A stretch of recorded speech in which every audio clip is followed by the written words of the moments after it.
Ini adalah penipuan terbesar di generasi kita. Kita bekerja 12 jam sehari. Kita bangga mengorbankan waktu tidur. Kita pamer kesibukan di media sosial. Tapi lihat kenyataannya, gaji tetap kecil, tabungan tetap kosong, masa depan tetap suram. Mengapa setelah semua kerja keras ini, kau masih terjebak di tempat yang sama? Ini bukan tentang malas, ini bukan tentang kurang gigi. Ini tentang sebuah kebohongan yang sengaja mereka ciptakan untuk membuatmu terus berlari di roda hamster tanpa pernah sampai kemana-mana. Dan inilah 3 kebohongan besar yang membuatmu terjebak. Mari kita bongkar kebohongan ini satu persatu. Dimulai dari line number 1.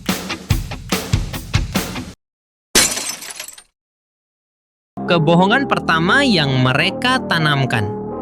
Waktu kerja sama dengan nilai kerja. Lihat kasus ini. Karyawan A kerja 12 jam per hari, hasil 1 laporan. Karyawan B kerja 4 jam per hari, hasil 3 laporan. Menurut kalian, siapa yang lebih bernilai? Tentu saja si karyawan A. Dan kalian semua harus ingat, kita hidup di negara di mana budaya senioritas sangat kental di lingkungan pekerjaan. Ini bukan soal attitude, ini bukan soal etika. Tapi ini dunia kerja di mana pihak yang mengklaim diri mereka sebagai senior memaksa kita bekerja dengan luka lama mereka. Tanpa mereka sadari, dunia sudah berevolusi di mana efisiensi dan hasil akhir jadi goal utama. Dan kenapa perusahaan masih mempertahankan mereka? Karena sistem lebih suka illusion of dedication daripada real productivity.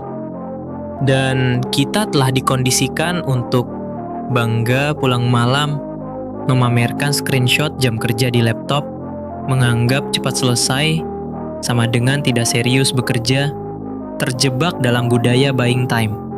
Kita mengira lembur adalah lambang dedikasi.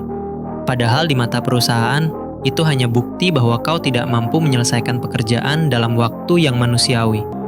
Dan ekonomi butuh pekerja yang cukup lelah untuk tidak mempertanyakan sistem, cukup sibuk untuk tidak punya waktu belajar skill baru, cukup stres untuk melampiaskan dengan belanja. Inilah fake hustle cycle. Kerja tidak produktif, gaji kecil, stres, belanja pelampiasan, butuh kerja lebih banyak, repeat.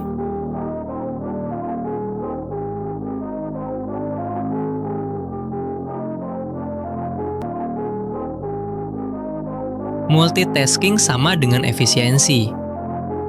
Orang sukses bisa mengerjakan 10 hal sekaligus. Faktanya, otak manusia tidak dirancang untuk multitasking.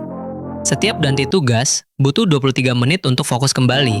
Kesalahan kerja meningkat 40% saat multitasking. Tapi lihat statement mereka. Kerja sambil kuliah, sambil bisnis, sambil jadi influencer. Kita bukan hanya korban, kita juga menjadi pelaku. Membeli planner seharga seminggu makan, ikut kelas produktivitas yang tidak pernah dituntaskan, memaksakan diri untuk hustle. Semua agar kita bisa merasa sedang menjadi lebih baik, tanpa pernah benar-benar membaik. Hasilnya, generasi yang stres kronis di usia 25 tahun, kualitas kerja separuh matang, terbiasa dengan half-ass everything, kita telah dikorbankan di altar hustle culture.